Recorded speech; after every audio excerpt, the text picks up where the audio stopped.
Welcome, welcome dear students in one another session.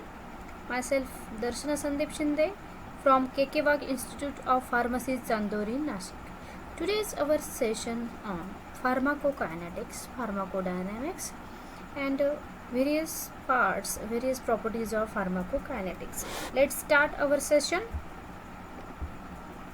Learning outcomes of our today's session are: students should be able to understand the concept of pharmacokinetic, pharmacodynamics, process of absorption, process of distribution, process of metabolism and elimination. Let's discuss one by one. First of all, we see what is meant by pharmacokinetic and pharmacodynamics. The purpose of studying pharmacokinetic and pharmacodynamic is to understand the drug action, therapy, design, development and evaluation. What is meant by pharmacokinetic? Pharmacokinetic is the body does to the drug, like how the drug is absorbed, distributed, metabolized and excreted by the body, that is drug disposition is the pharmacokinetics. And pharmacodynamic, it what the drug does to the body, which may be the therapeutic effect. Pharmacodynamic and pharmacokinetic totally opposite processes of each other. In kinetic, body does to the drug, and in dynamic, drug does to the body. The both effect to understand the both effect, we have to understand what is meant by therapeutic index. Therapeutic index is nothing but therapeutic index indicate the relative margin of safety of a drug. A dose of a drug which produces a stated effect in 50% of individuals within the population. That means we have to take on some kind of population, some kind of people's group, and that much of in that group 50% of people get the effective dose and 50% people get the lethal dose, that is LD50. Therapeutic index can be calculated by LD50 upon ED50. A drug with the larger therapeutic index is safer than one with the smaller therapeutic index. Hence, the drug with the lesser therapeutic index should be administered very cautiously. That means we have to administer those drugs which have the more therapeutic index. This is the diagrammatic representation of pharmacokinetic and pharmacodynamic. We see one by one.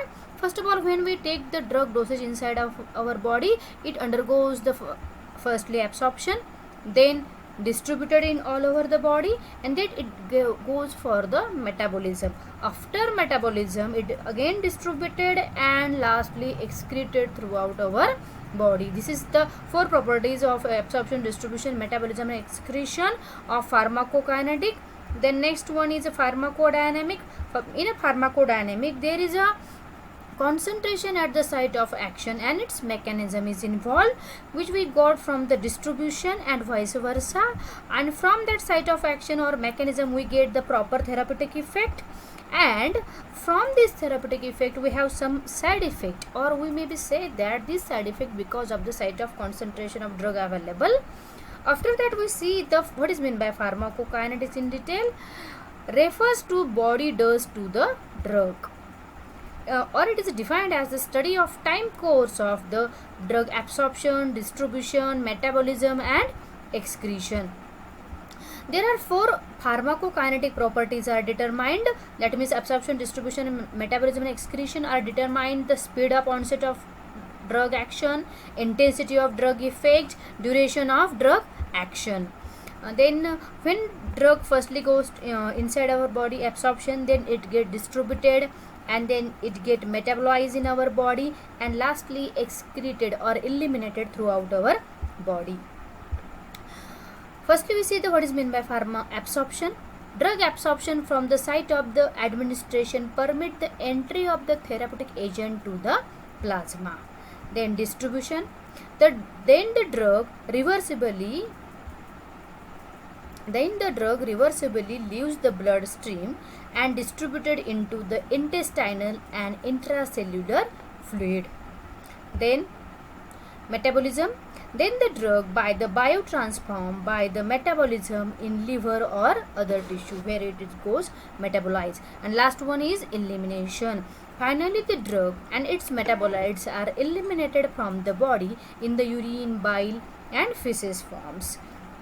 Then this one is the diagrammatic representation. From this we see the how medicine enter in our body, how absorption, how will it take place in, after that distribution, in that where will it go, what are the transport system involved in that, then metabolism, how it will be broken in the liver or in the tissue, and finally drug is excreted throughout the body. Firstly, we see the absorption process in detail. It is the transfer of the drug from its site of administration to the bloodstream via one of the several mechanisms. The rate and efficiency of absorption depend upon the following factor. These are environment where the drug is absorbed, then drug chemical characteristics, and route of drug administration. These are main factors involved in the absorption. Then we see the mechanism of the absorption, by which mechanism absorption is happen in our body. Firstly, passive diffusion. In that, the driving force of a passive diffusion is the concentration gradient across the membrane separating the two body compartments. In that, water soluble drugs penetrate the cell membrane through the aqueous channels or pores. Through the aqueous channels they can entry water soluble drugs, and for the lipid soluble drugs they gain access to the cell across the biological membrane due to their solubility in the membrane lipid bilayer. Then next one mechanism is facilitated diffusion.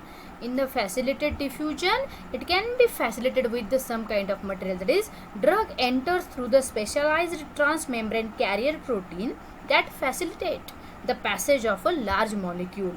It requires a carrier molecule and can be saturated. This one is figure. Then next mechanism of absorption is active transport process. In active transport process also involve some kind of a material, that is protein. This mode of drug entry involves the specific carrier protein that span the membrane, and energy dependent active transport is driven by the hydrolysis of ATP.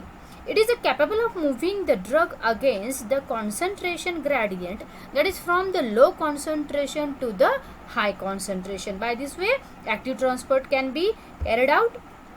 And then next mechanism is pinocytosis. Pinocytosis is basically in the unicellular organisms like amoeba. It has two types, exocytosis and endocytosis. Then we see the factors affecting on the absorption. In that, first factor is effect of the pH on the drug.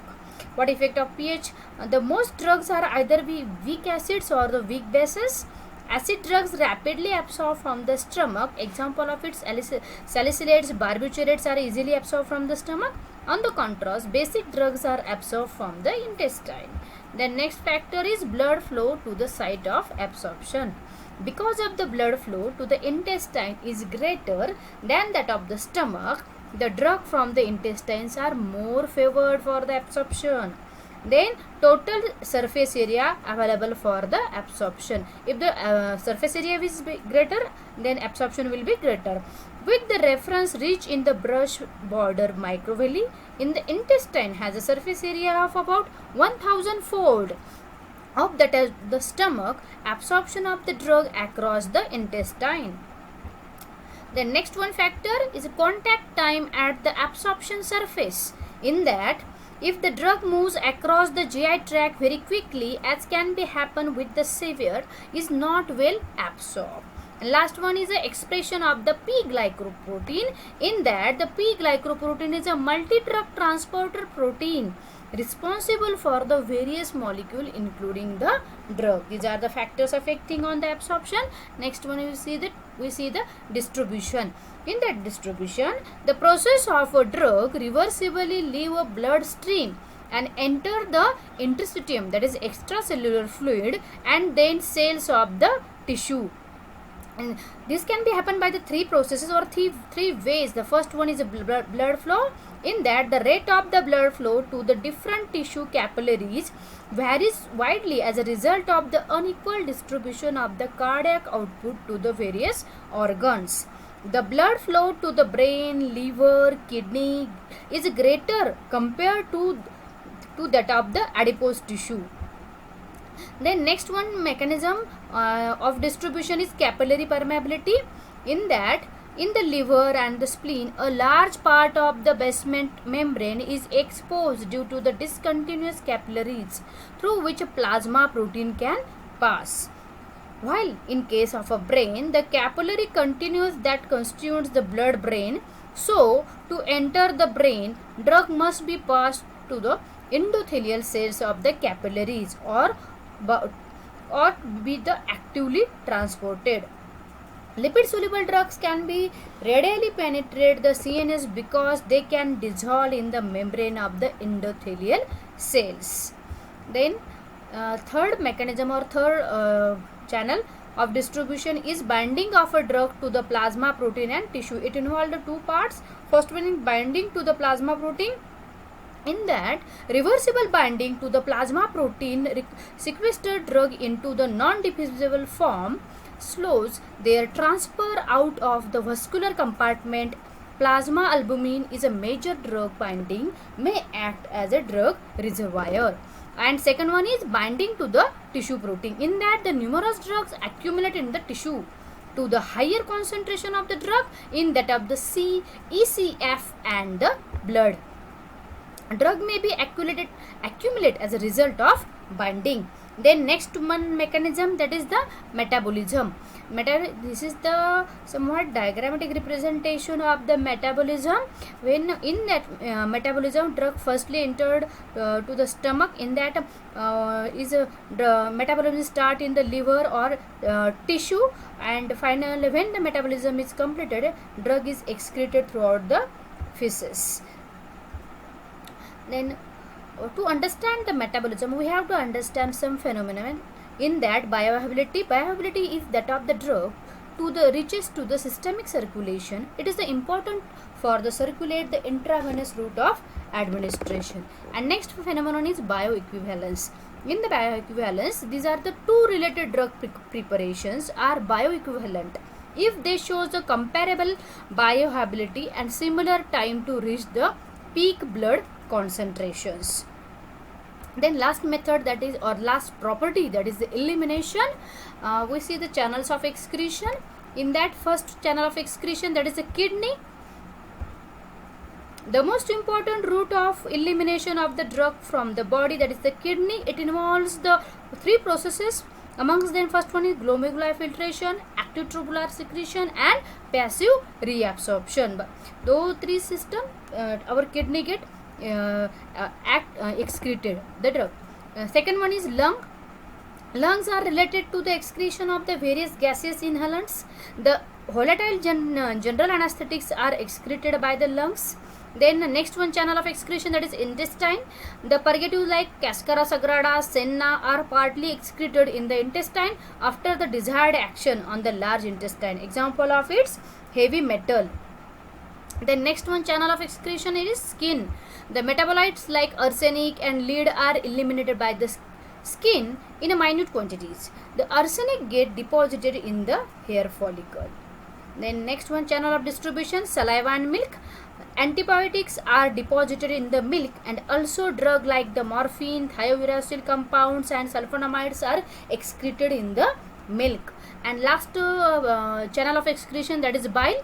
In that, certain drugs like erythromycin, novobiocin are eliminated in the bile and reabsorbed again in the intestine. This prolongs the action of the drug by the enterohepatic circulation. This is all about the pharmacokinetics and its 4 properties. Thank you very much for listening me. If you have any queries, then send me. This is my mail address. Thank you very much.